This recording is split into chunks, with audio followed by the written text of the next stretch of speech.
Donc Scratch, c'est un logiciel qui est gratuit et qui permet donc de faire de l'initiation à la programmation. Le principe étant que dans cette zone ici, qu'on appelle la zone de script, donc un script, c'est un enchaînement fini d'instructions qui traduit un algorithme dans le but de résoudre un problème. Voilà. Et ici, en fait, donc cet enchaînement d'instructions va permettre de faire des actions à des personnages en fait qu'on appelle des lutins dans le logiciel. Alors, donc sur la fenêtre de Scratch, vous retrouvez ici quelques menus. Donc, si jamais quand vous ouvrez le logiciel, vous êtes en anglais, pour choisir la langue, bien vous allez ici, vous choisissez le français. Là, vous retrouvez euh, différents groupes en fait d'instructions, différents groupes de commandes. Donc, une instruction ou une commande, c'est ceci. Donc là, vous êtes dans la catégorie mouvement. Si je clique ici, je suis dans la catégorie apparence, son, etc. Vous pouvez donc aussi naviguer à l'aide du menu déroulant qui est là. Dans opérateur, vous retrouvez tout ce qui est opération mathématique. Dans capteur, vous retrouvez tout ce qui est interaction avec l'utilisateur. Voilà. Et peut-être une chose importante, c'est que on peut aussi faire un tracé, des dessins, de la géométrie avec Scratch. Et donc, pour aller chercher le stylo, vous allez ici dans Ajouter une extension. Vous prenez le stylo, le voilà, et donc voici les commandes du stylo. Alors, donc je vais continuer un petit peu de vous décrire l'écran. Euh, Ici, vous avez la zone qui permet de gérer les personnages qu'on appelle des lutins, des sprites en anglais. Donc ici, par défaut, le lutin est un petit chat. Voilà. Voilà, on n'aime pas, mais c'est le lutin par défaut. Donc vous avez ici le nom du lutin. Alors on peut l'afficher ou pas. Voilà. La taille en pourcentage, la taille initiale, je pense. La direction, j'en reparlerai un peu plus tard. Alors ça, c'est la position du lutin sur cette zone ici qu'on appelle la scène. Voilà. Alors, il faut savoir qu'en fait, quand on est au centre, on est en position 0, 0. La position horizontale est définie par un nombre qui est sur un axe qui est là, qu'on appelle l'axe des abscisses, qui va de moins 240 ici à gauche à plus 240 à droite. Et la position verticale est définie par un nombre qu'on lit sur l'axe vertical et qu'on appelle l'axe des ordonnées, qui va de moins 180 ici en bas à plus 180 ici en haut. Retenez bien que quand on est au centre, pour l'instant on est à 0, 0. Donc tout ceci, ce système de repérage, nous en reparlerons plus tard dans l'année. Alors, comment on va tout de suite se lancer en fait dans des exemples. Par définition, pour lancer un script, il faut un événement déclencheur que vous allez retrouver dans événements. Et donc, on va prendre cette instruction qui est quand drapeau vert est cliqué. On peut peut-être zoomer un petit peu. Voilà. Donc vous voyez, vous pouvez déplacer les instructions à la souris en restant cliqué. Donc l'événement déclencheur, ça peut être aussi une touche ici de votre clavier. Ça peut être quand on clique sur un sprite, voilà, il y a plusieurs événements déclencheurs. Alors moi je choisis de cliquer sur le drapeau vert. Le drapeau vert c'est celui-ci. Donc tout à l'heure quand je voudrais lancer le script, je vais appuyer sur le drapeau vert, il va se lancer. Quand je voudrais l'arrêter, ici sur le polygone rouge. Alors on peut faire parler le chat, alors parler entre guillemets, en fait il va parler dans une bulle. On peut lui faire dire quelque chose. Voilà, bonjour. Ou alors j'aime beaucoup les maths. Ce qui est le cas de tout le monde bien sûr. Voilà. Et on peut également, donc ça c'est pour faire dire quelque chose au sprite, au lutin. On peut également le faire avancer. Donc on va le faire avancer par exemple de 100 pas. Voilà. Alors si je clique sur le drapeau vert, vous allez voir qu'il va parler, puis ensuite il va avancer. Il parle pendant 2 secondes, il avance. Si je renouvelle l'opération, il parle pendant 2 secondes, il avance. Alors l'inconvénient c'est que si je renouvelle l'opération, regardez, le lutin va sortir de la scène. Donc il peut être très bon de commencer en fait le script. Alors si vous voulez intercaler une instruction, vous pouvez prendre une partie des instructions ici, la décaler.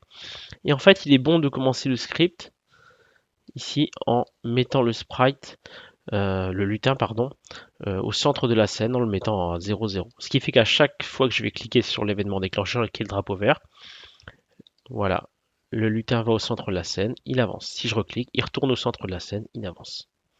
Alors on va tout de suite parler aussi de l'orientation. Voilà. Euh, Par défaut, le lutin est orienté vers la droite, c'est-à-dire qu'il fait un angle de 90 degrés par rapport à la verticale. Si je veux l'orienter vers le haut, vous voyez, il est orienté à 0 degré, vers la droite à 90, vers le bas à 180 degrés. Ici, alors normalement c'est 270, mais si on fait 90 dans l'autre sens, ça fait moins 90 vers la gauche, etc. On va faire un petit exemple vers le bas. Voilà, je clique sur le drapeau vert, il est orienté vers le bas, et il avance. Vous voyez? Alors je vais le remettre orienté à 90, je le remets dans le bon sens. Donc voilà un premier exemple de script.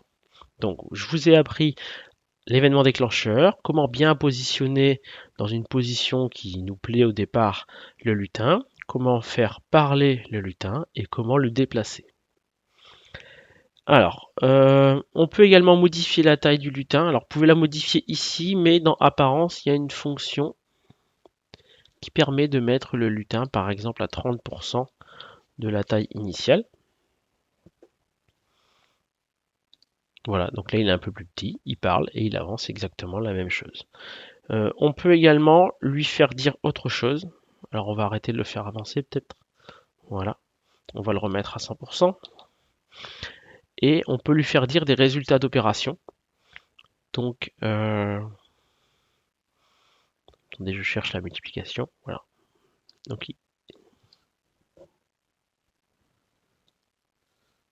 tiens, pourquoi ça marche pas? Ah, ça y est, ça marche, pardon. Donc, vous voyez, ce que je viens d'avoir, c'est que quand vous voulez intercaler une instruction dans une autre, c'est un emboîtement. En fait, il faut un peu viser sur la partie gauche de l'ovale. Vous voyez qu'au centre, ça marche pas. Voilà, à gauche, ça fonctionne. Donc Scratch, vous voyez, c'est un logiciel qui permet donc d'empiler comme ça des instructions les unes sur les autres. Attention, l'ordre est très important, comme dans n'importe quel algorithme. Et vous pouvez emboîter aussi des instructions dans les autres.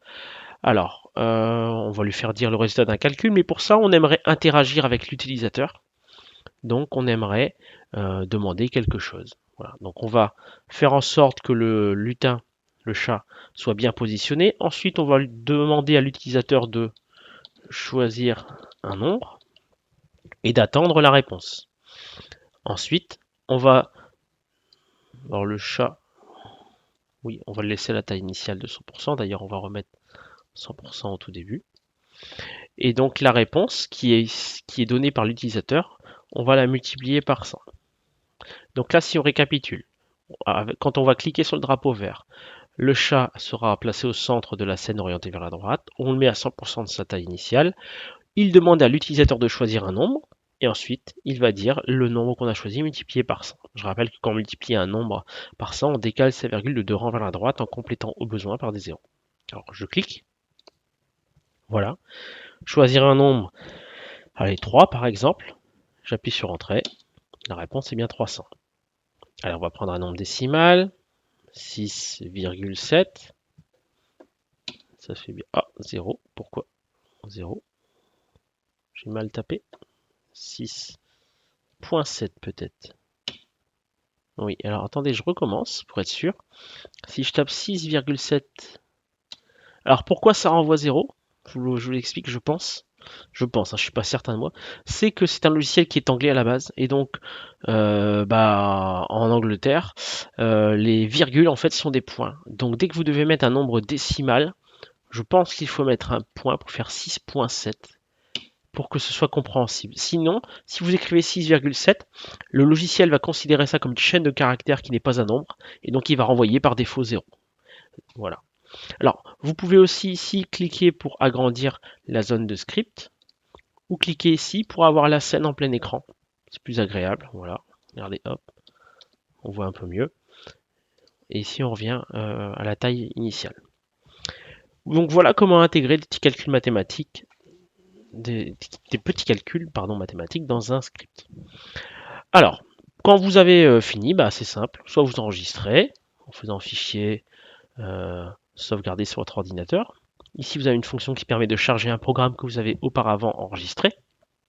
Sinon, il suffit de tout prendre et de tout ranger là. Voilà. Alors, vous pouvez également supprimer le chat si vous ne l'aimez pas, ce qui est mon cas. Voilà. Et puis, on va aller chercher un autre personnage.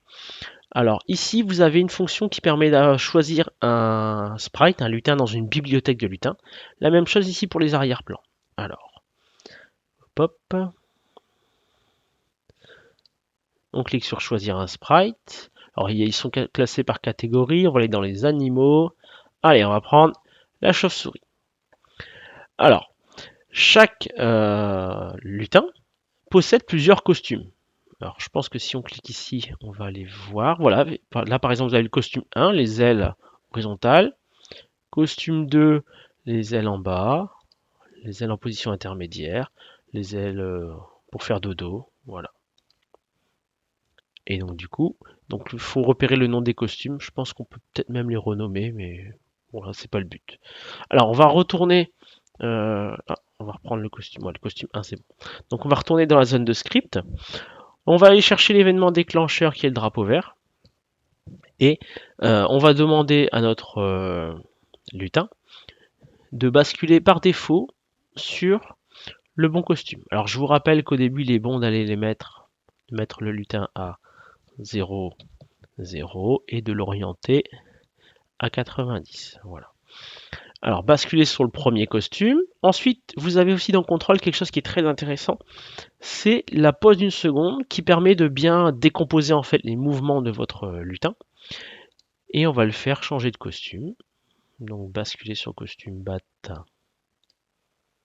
B. Et on va également ensuite le faire attendre une seconde. Alors regardez du coup, qu'est-ce qu'il va faire notre lutin. Donc il a les ailes horizontales, puis ensuite en bas.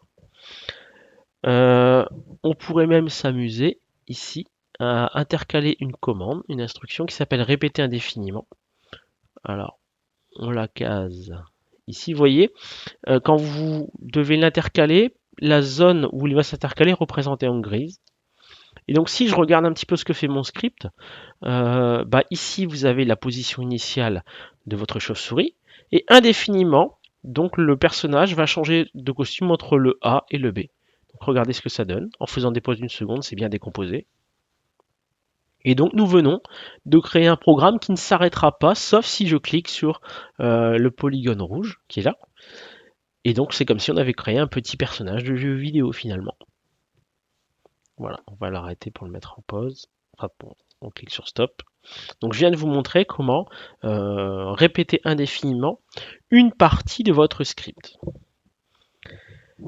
Alors, vous pouvez bien sûr mettre cette vidéo en pause à tout moment en appuyant sur la barre d'espace ou la reprendre à d'autres moments. Je vous invite à reproduire tout ce qui est fait là. Alors, on va resupprimer notre lutin. On va aller chercher. Alors, est-ce qu'on a notre chat que j'aime pas? Oui, il est là. 4. Le voici. Alors, je vais vous montrer comment réinteragir en fait avec l'utilisateur. Donc, on va chercher l'événement déclencheur, le drapeau vert, et on va demander à l'utilisateur quelle est la température aujourd'hui.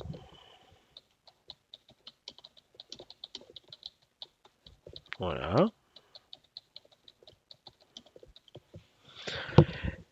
J'aimerais qu'en fonction de la réponse, en fait, qu'il fasse chaud ou froid, notre lutin, qui est le chat, ne donne pas la même réponse. Pour ça, vous avez dans contrôle une instruction qui s'appelle le si, qui, si une condition est respectée, va renvoyer autre chose. Donc j'aimerais faire dire au chat que quand il fait froid,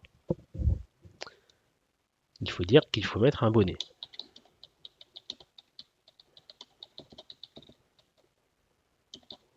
Mais ici, il faut que je teste si la réponse de l'utilisateur est plus petite qu'une certaine valeur. Donc vous avez dans opérateur les comparateurs, ici symbole de comparaison.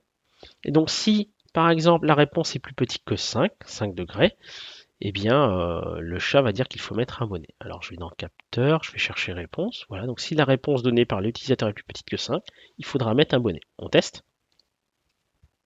Je mets 3, il faut mettre un bonnet. Si je relance le programme et que je mets par exemple 10, eh bien le chat ne dira rien parce que je lui ai dit de rien faire. Tout simplement, hein, l'informatique, c'est bête comme chou. Si on a prévu le cas, ça se fait. Si on n'a pas prévu le cas, ça se fait pas. Ou ça plante, c'est encore pire. Alors du coup, on peut cumuler en fait les instructions si. Voilà. Cette fois-ci, on peut aller dire que si la température, par exemple, est supérieure à 25 degrés, donc je vais retourner chercher la réponse. Alors on va lui faire dire qu'il faut mettre un short. Voilà. Donc on teste. Si je mets 30, il faut bien mettre un short. Alors, pour la zone entre 5 et 25, bah, j'ai rien prévu. Il faudrait que je prévoie une autre instruction qu'on peut faire rapidement, hein. Voilà. Alors, hop, attention comment on envoie les choses. Donc là, attention, il va falloir donc que la valeur soit plus grande que 5 et en même temps plus petite que 25. Donc vous avez ici une instruction qui permet d'en cumuler d'autres. Donc je dois être plus grand que 5 et plus petit que 25. Et dans ce cas-là, bah, je sais pas, mais on va dire habille-toi normalement. Voilà. Et bien sûr, j'ai oublié d'aller chercher la réponse. Il faut que la réponse soit à la fois plus grande que 5 et plus petite que 25. Alors on teste. Si je mets 10, habille-toi normalement. Alors par contre, regardez, si je mets 5, qu'est-ce qui se passe? Bah, il se passe rien parce qu'ici c'est strictement plus petit que 5 et là strictement plus grand. On n'a pas prévu le cas où c'est égal à 5. Donc du coup, ici, on peut améliorer le critère de comparaison en disant que dans le cas où c'est plus petit que 5, voilà, ou dans le cas où c'est égal à 5, je vais chercher la réponse, et bien dans ces deux cas-là, il faudra mettre un bonnet. Je continue. Voilà, si je mets 5, cette fois-ci, il faut mettre un bonnet. Nous avons exactement le même problème avec 25, où ici, nous n'avons pas prévu le cas. Donc il faudrait ici compléter, compléter cette zone en mettant si la réponse est supérieure à 25 ou si la réponse est égale à 25. Et là, le programme tournerait absolument dans tous les cas.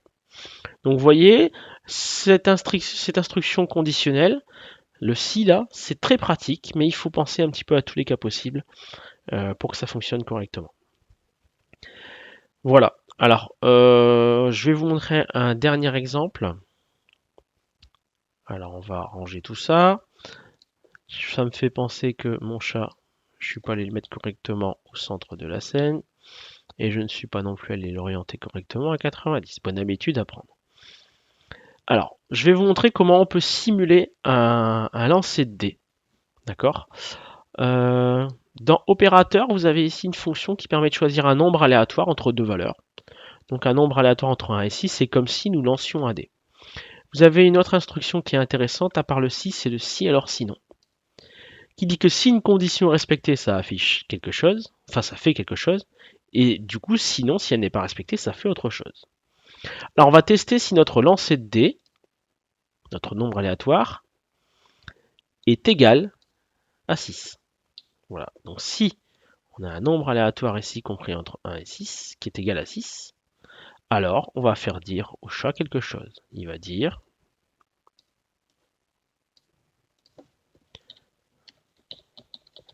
c'est un 6. Et dans l'autre cas, il va dire ce n'est pas un 6. Alors dans le cas où c'est un 6, du coup, on va le savoir. Et dans le cas où c'est autre chose, on ne saura pas quelle est la face. Alors vous allez voir, je vais lancer le script. Voilà, on n'a pas obtenu un 6. Continue. Toujours pas obtenu un 6. Toujours pas, on n'a pas de chance. Alors on va continuer jusqu'à ce que ça fonctionne. En espérant que ça ne dure pas trop longtemps. Voilà, on n'a pas de chance. Pas de chance toujours. Toujours pas de chance. On cumule. Bon, je vais encore faire. Ah, ça y est, voilà. Donc là, on a bien obtenu un 6. Forcément, on avait une chance sur 6, donc il faut le temps que ça vienne. Bon, bien sûr, il y a de multiples possibilités. Peut-être rapidement un exemple avec le stylo. Voilà. Donc, par défaut, il faut imaginer que le chat possède sur lui un stylo, mais qui n'est pas en position d'écriture. Vous devez le mettre en position d'écriture pour qu'il fasse un trait. Ensuite, une fois qu'il est en position d'écriture, c'est comme si à chaque fois qu'il avançait, il écrivait. Donc si je le fais avancer de 100, il va faire un segment de 100. Voilà. Alors regardez. Voilà. Alors, quelques petits trucs à prévoir aussi par défaut. Quand vous commencez un programme, c'est bien de tout effacer. Et quand vous avez fini, relevez le stylo. Alors on va intégrer des pauses pour que vous puissiez voir ce qui est fait. Voilà, on va faire une pause d'une seconde quand il a fini. Une pause d'une seconde juste après enfin juste avant qu'il commence. Ou alors mieux que ça, attendez. On va effacer après qu'il soit... voilà. Donc vous allez voir que il va se remettre correctement au centre de la scène. Ensuite, il va attendre une seconde, il va effacer. Il va remettre le stylo en position d'écriture. On va mettre une pause d'une seconde une fois qu'il a effacé. Voilà. Alors on lance. Donc du coup, le chat va au centre de la scène. Il a tout effacé. Il avance. Il relève le stylo. Si je le relance, du coup, il va au centre de la scène. Il efface. Il avance. Il fait le trait. Et voilà. Donc vous imaginez bien sûr que si on tourne de 90 degrés, bah ici dans le mouvement, vous pouvez le faire tourner, hein. Voilà. Ou alors on peut l'orienter différemment. Il y a plein de façons de faire. Bon, on peut dessiner des formes géométriques. Donc j'espère que cette vidéo vous éclaire un petit peu sur la façon dont on se sert des instructions dans Scratch. Je vous invite à tester, à découvrir tout ce qui est possible de faire. Pourquoi pas à regarder des vidéos YouTube faites par d'autres personnes. Ici, vous avez une autre instruction Stop Tout qui permet de stopper tout le script, tous les scripts d'un coup. Ici. On peut également avoir plusieurs scripts en parallèle. Par exemple, je pourrais avoir pour le chat un premier script qui est lancé par le drapeau vert et avoir un autre script qui est lancé par la touche espace. Vous voyez. On peut avoir plusieurs lutins dans la même scène. Donc, est-ce qu'on peut choisir un lutin des bananes par exemple, vous voyez, et chaque lutin est associé à un ou plusieurs scripts. Donc là, mon chat est associé à ce script-là. Si je crée un personnage qui est la banane, je peux le déplacer à la souris, voilà, et je peux créer des scripts associés à la banane qui fonctionnent en parallèle. Voilà, bah écoutez, j'espère que cette vidéo vous aide. Rendez-vous dans une prochaine vidéo et à bientôt.